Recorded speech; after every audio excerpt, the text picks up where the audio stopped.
Olá, a gente inicia aqui a nossa aula introdutória à edição e tratamento de imagens. A primeira pergunta que eu quero te fazer é: você edita suas imagens? Eu acho que todo fotógrafo já escutou isso alguma vez na vida. Eu já escutei, todos meus amigos escutaram e talvez até mesmo você, um fotógrafo iniciante, tenha escutado essa pergunta de alguém. Eu vou ser bem direto.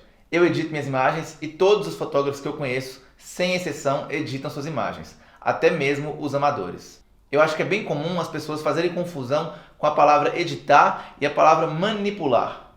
A palavra editar, ela tem ligação com escolher. A gente faz escolhas e a partir dessas escolhas a gente gera uma imagem ou outra. Quando a gente vai fotografar um modelo, por exemplo, e a gente quer esticar um pouquinho essa pele aqui debaixo do queixo, a gente pode pedir para essa modelo esticar o pescoço, né? E isso é um processo de edição. Você fez uma escolha, você modificou um pouquinho a realidade para poder mostrar essa pessoa de outro jeito. A mesma coisa acontece quando uma pessoa qualquer, um leigo em fotografia inclusive, está tirando um selfie. Na hora de tirar o selfie, normalmente as pessoas tiram várias fotos seguidas, em várias posições seguidas, para então escolher a imagem onde elas estão melhores. Fotografia é edição. Quando a gente se movimenta num cenário para poder escolher um ângulo diferente, quando a gente manipula ou move um objeto, ou quando a gente pede uma pessoa para ficar de um jeito ou de outro, a gente está fazendo uma edição da realidade. Então, edição é isso, é o ato de escolher, e essa escolha gera resultados diferentes. Já manipular é outra coisa. Manipular tem a ver com pegar uma imagem pronta e modificar essa imagem. Por exemplo, em algumas revistas, a gente sabe disso, usa-se o Photoshop para poder manipular uma imagem já pronta. A gente tem uma modelo, ela é de uma maneira X, e aí no Photoshop a pessoa talvez diminui a barriga dessa modelo, ou deixa ela mais alta, com as pernas mais longas, e assim por diante. Isso se chama manipulação. Edição tem a ver com o ato de escolher e montar e fazer as coisas acontecerem para que aquela imagem exista como você pensou. Manipular ou tratar, talvez, tem a ver com pegar um arquivo já pronto e terminar de melhorar aquele arquivo, como se a gente tivesse um diamante bruto e a gente vai agora lapidar esse diamante. Isso que é o tratamento de imagem, na verdade. É por isso que eu gosto de dizer que todos os fotógrafos, sem exceção, até as pessoas que aparentemente não estão pensando nisso, editam suas imagens. Porque todo mundo faz escolhas na hora de fotografar. Todo mundo escolhe fotografar X ou Y de uma maneira X ou Y também. Essas escolhas sempre existem e isso é intrínseco à atividade de fotografar. Já a manipulação não. Alguns fotógrafos manipulam as imagens, outros fotógrafos não. É errado manipular imagens? Bom, não sei dizer. Eu acho que depende de cada um e depende do contexto.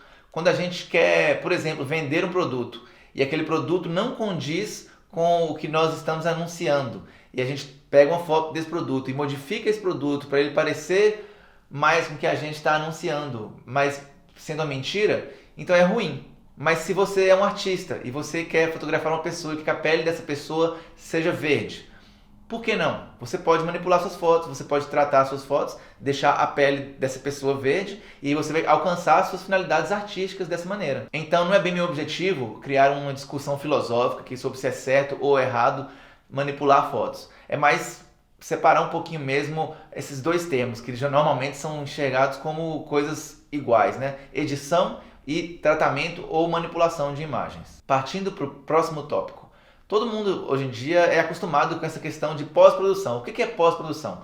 A gente já tem uma foto pronta na câmera e aí a gente leva essa foto para algum software. Por exemplo, o Instagram tem os filtros, tem o VSCO, que é outro aplicativo, tem o Photoshop, o Lightroom e vários outros programas. A gente pega esse arquivo de uma câmera, leva para esse programa e aplica melhoramentos, vamos dizer assim, nesses arquivos. Isso é o que a gente chama de pós-produção, o que acontece depois do clique. Então, pós-produção, guarda bem esse nome. Provavelmente a câmera que você está utilizando para fazer esse curso oferece a opção de te entregar um arquivo cru. E é sobre isso que eu vou falar agora.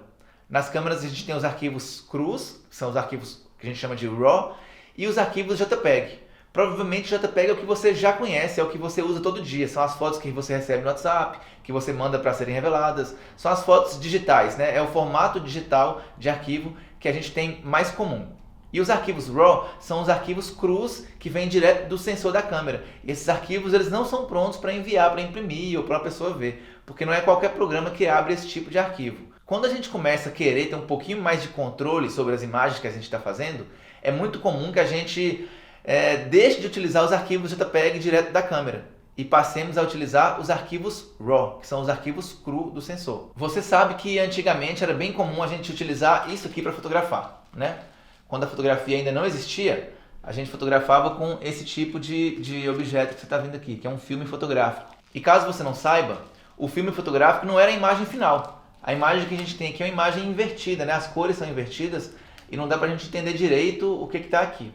A gente tinha que pegar esse filme, levar para o laboratório iria então fazer uma cópia a partir dessa imagem que está aqui. Essa imagem é a matriz da foto. E a imagem em cópia seria a imagem processada, que é a imagem que é o papel mesmo, que a gente dá para uma pessoa para ela ver, a gente manda para uma galeria, coloca num quadro e assim por diante. Nas câmeras digitais existe também um processo parecido, só que é menos conhecido das pessoas leigas da fotografia. Como funciona isso? Na sua câmera profissional, 100% delas têm essa opção, e até mesmo alguns celulares e algumas câmeras semi-profissionais têm também. Você tem a opção de escolher fotografar com um formato RAW, que quer dizer cru em inglês, ou bruto, vamos dizer assim. Escolhendo fotografar em RAW quer dizer que você está falando para a câmera: eu não quero que você processe meu arquivo, eu quero que você me dê o negativo que você gerou, e a partir desse negativo eu vou gerar uma cópia. E é por isso que a gente chama o arquivo RAW de negativo digital. Assim como antigamente a gente tinha um arquivo cru no negativo e depois a gente fazia cópias em papéis, a mesma coisa acontece com a câmera digital hoje em dia. A gente tem a opção de escolher o formato de arquivo RAW, que é um formato ainda não pronto, um formato que depende ainda de um processamento. E aí a gente fotografa nesse arquivo e depois a gente processa esse arquivo e faz uma cópia JPEG, que seria, entre aspas, o papel da fotografia antiga, quando a fotografia ainda era analógica. Está em dúvida ainda? Eu vou explicar um pouquinho melhor. Todas as câmeras digitais, sem exceção, geram arquivos brutos do sensor. O seu celular, a câmera compacta, qualquer câmera, sem exceção. Então, a câmera pega esse arquivo bruto, que seria o negativo digital, e faz vários processamentos em cima dele. Processamentos de balanço de brancos, escolha de contraste, exposição, ajuste de sombras e luzes mais claras e assim por diante. Então, a câmera faz esse processamento em cima desse arquivo bruto, utiliza as informações do arquivo que ela acha que são necessárias, monta essas informações e descarta então o arquivo bruto, e que é o que você deve estar acostumado a fazer. Você fotografa e pega um arquivo JPEG do cartão, que é um arquivo processado, não é o arquivo original da câmera. Na maioria das câmeras profissionais hoje, você pode escolher não descartar o seu arquivo bruto. Você pode falar: não, câmera, me dê aqui meu arquivo bruto e eu mesmo vou processar esse arquivo. Eu que vou abrir ele no computador com calma, vou analisar esse arquivo e vou escolher quais as configurações eu vou colocar nele. Se vai ser mais exposição ou menos, qual o balanço de branco, qual vai ser as tonalidades de altas luzes e de sombras e assim por diante. Você agora passa a ser responsável pelo processamento do arquivo cru da câmera e não a câmera com o seu pequeno computadorzinho embutido. Isso é bem legal, né? Aposto que você não conhecia isso ainda. Então, caso você não saiba, a grande esmagadora maioria dos fotógrafos profissionais, eles normalmente escolhem fotografar em RAW e não em JPEG, porque o arquivo RAW te dá muito mais flexibilidade no processamento e no tratamento. O equivalente na fotografia analógica seria você fotografar com analógico, pegar o filme, fazer uma cópia em papel e jogar fora o negativo. Ninguém fazia isso antigamente. E obviamente que ninguém vai fazer isso hoje em dia, pelo menos quando você quer ter qualidade ou controle sobre a produção da imagem fotográfica. Então, é muito comum hoje em dia você ver todos os fotógrafos fotografando em RAW, quase que sem exceção. É claro que tem algumas pessoas que ainda gostam do JPEG por um motivo ou outro. Já chego lá. Quais razões, né, seriam para usar JPEG? Mas tem gente que usa com razão. Mas o normal hoje em dia é a gente fotografar em RAW, para a gente ter o controle desse processo de qualidade do processamento do arquivo. A gente não quer mais que a câmera processe nosso arquivo. A gente quer agora nós mesmos que vamos processar os nossos arquivos na câmera. Quais as vantagens de se fotografar em RAW? Bom, as vantagens são as mais óbvias. A gente tem um arquivo com mais qualidade, a gente tem capacidade de controlar melhor os tons das nossas fotos, a gente tem a capacidade de ter um alcance dinâmico maior. E o que seria um alcance dinâmico maior? A gente consegue definir melhor pegar áreas que estão estouradas, ou seja, que estão muito brancas, e recuperar aquela informação, ou áreas que estão muito escuras e recuperar também aquela informação de maneira muito mais perfeita do que quando a gente faz com o JPEG, porque o arquivo RAW ele é maior, obviamente. Qual é o problema disso também? O problema é que o arquivo RAW, pelo fato de ter mais informação, ele é muito mais pesado. Então, se você tem um cartão de memória que conseguiria armazenar 1000 fotos, fotografando em RAW, talvez você consiga armazenar só 150 fotos, porque fica um arquivo muito maior. E, obviamente, como o arquivo passa a ser maior, ele exige mais processamento do seu computador. Então, você vai ter que ter um computador ligeiramente melhor para não ficar tendo muito problema de lentidão na hora de processar esses arquivos RAW. Então, resumidamente, a vantagem dele é maior qualidade a troco de mais lentidão. Porque fotografando em RAW você não tem um arquivo pronto. Não dá para pegar esse arquivo e mandar para um cliente, mandar para impressão e assim por diante. É um arquivo que ainda não foi finalizado. Não é uma imagem pronta ainda. É uma imagem que ainda virá a ser. Então, para a gente pegar esse arquivo RAW e transformar ele em um arquivo pronto para uso, para imprimir, para mandar para um cliente, para postar numa rede social, a gente tem que obrigatoriamente processar esse arquivo no programa. Então, não dá mais para fotografar e já tirar o arquivo pronto e já mandar para a pessoa, por exemplo. É muito mais lento, mas em compensação, a gente tem muito mais controle sobre o processo. E o JPEG? Existe alguma vantagem em JPEG? Sim, claro que existe. O JPEG é um arquivo pequeno e é um arquivo que já está pronto na câmera. Então, por exemplo, se você está fazendo um tipo de trabalho que você precisa imediatamente, após o fim do trabalho, entregar essas fotos para elas serem publicadas em algum lugar, talvez seja melhor você fotografar em JPEG. Se você, por exemplo, é um fotógrafo de guerra, talvez você esteja no meio de um lugar sem nenhum tipo de suporte de computador e talvez você já queira aquelas fotos prontas para já assim que terminar de fotografar você mandar para o jornal ou para a publicação e etc. Então, você está vendo que os exemplos são bem limitados, né? Normalmente quando você precisa muito privilegiar a agilidade em troco da qualidade. Normalmente se quer mais qualidade e menos agilidade. Então, o arquivo RAW normalmente é sempre a escolha dos fotógrafos profissionais, pelo menos. Ainda para deixar tudo melhor explicado, não é que o arquivo RAW vai ser entregue para um cliente ou vai ser mandado para impressão no formato RAW. O arquivo RAW é um formato cru do sensor. Então, esse arquivo tem que ser levado para o computador para então que você faça as escolhas que a sua câmera ia fazer. Você vai fazer agora, você com calma no computador, faz as escolhas lá de tudo, processa esse arquivo e aí então você transforma esse arquivo em um JPEG. E aí esse JPEG é o arquivo que você manda para impressão. Então quando eu falo de diferença entre RAW e JPEG quando a gente escolhe fotografar RAW, no fim das contas a gente também vai ter um JPEG, mas um JPEG que nós processamos e não a câmera processou. Quando você tem um JPEG direto da câmera, quer dizer que ela mesma fez todas as escolhas que você deveria fazer e aplicou aquelas escolhas a seu arquivo RAW e te entregou um JPEG. Então, voltando a lembrar, arquivos RAW mais pesados, mais lentos, mas com muito mais qualidade, muito mais controle. Arquivos JPEG, muito menos qualidade, mas muito mais agilidade, porque eles já saem prontos da câmera para serem entregues. Aqui neste curso, eu vou abordar dois programas principalmente, o Adobe Lightroom e o Adobe Photoshop. Talvez você já tenha ouvido falar do Photoshop, acho que é um programa muito famoso hoje em dia. Todo mundo escuta, né? Até mesmo pessoas que nunca fotografaram na vida fazem brincadeiras, passa um Photoshop na minha foto, dá uma melhorada no Photoshop. Mesmo assim, o Photoshop, apesar da fama, não é um dos programas mais utilizados pelos fotógrafos. O mais comum hoje em dia é você ver fotógrafos utilizando o Adobe Lightroom, que é um programa que nos ajuda a processar mais agilmente os nossos arquivos RAW gerados pelas nossas câmeras. E é sobre esses dois programas que eu vou falar aqui nesse curso.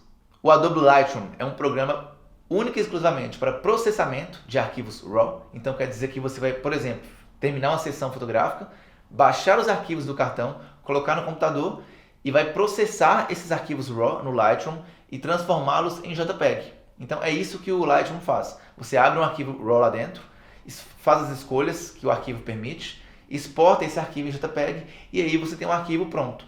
Já o Photoshop é um programa mais focado em manipulação, ou entre aspas, tratamento de imagem.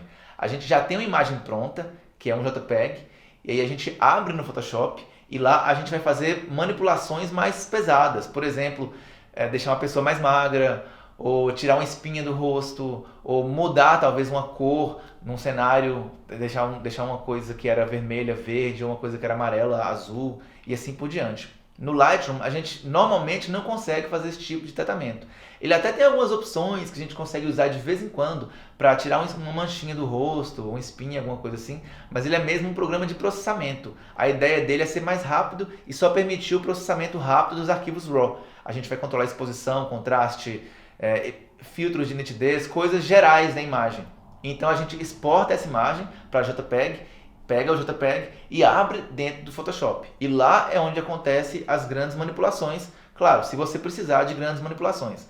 No meu caso, por exemplo, eu não uso tanto o Photoshop, porque a minha única necessidade é de processar os arquivos RAW. Eu tenho um arquivo RAW, abro no Lightroom, faço o processamento das características gerais da imagem e exporto para virar um JPEG. E normalmente eu não tenho nenhuma manipulação pesada na imagem, então eu não preciso abrir essa imagem no Photoshop. A minha imagem já está pronta para ser impressa ou para ser publicada na internet. O que você precisa entender é que os programas são só ferramentas. E o mais interessante é que você pense que você tem um arquivo e você precisa que esse arquivo vire uma coisa que você já planejou. Você lembra lá da aula passada, né? De planejamento e identidade. A ideia é você já ter a imagem pronta na cabeça antes de fazê-la.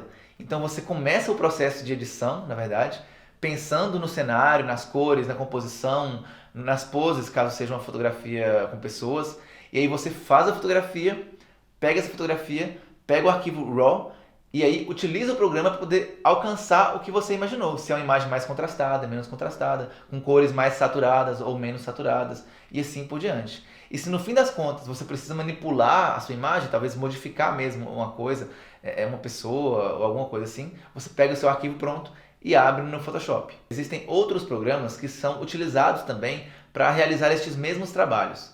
Por exemplo, comparativamente ao Lightroom, a gente tem o Capture One, da Phase One, ou Apple Aperture, da Apple, e outros programas. E comparáveis ao Photoshop, nós temos, por exemplo, o GIMP, que é um programa open source, ou seja, ele é grátis, e normalmente é utilizado no sistema operacional Linux. Por que eu não vou falar desses programas? Porque eles são programas muito pouco utilizados. Eu estou abordando nesse curso aqui os programas que 95% dos fotógrafos no mundo utilizam, que são o Adobe Lightroom e o Adobe Photoshop. A gente acaba aqui agora, essa aula introdutória. Eu queria só mesmo que você entendesse esse conceito entre edição e manipulação ou tratamento de imagens. E nas próximas aulas eu vou explicar para você como funciona o Lightroom e como funciona o Photoshop. São dois programas muito úteis, são úteis para mim e eu espero que sejam úteis para você também.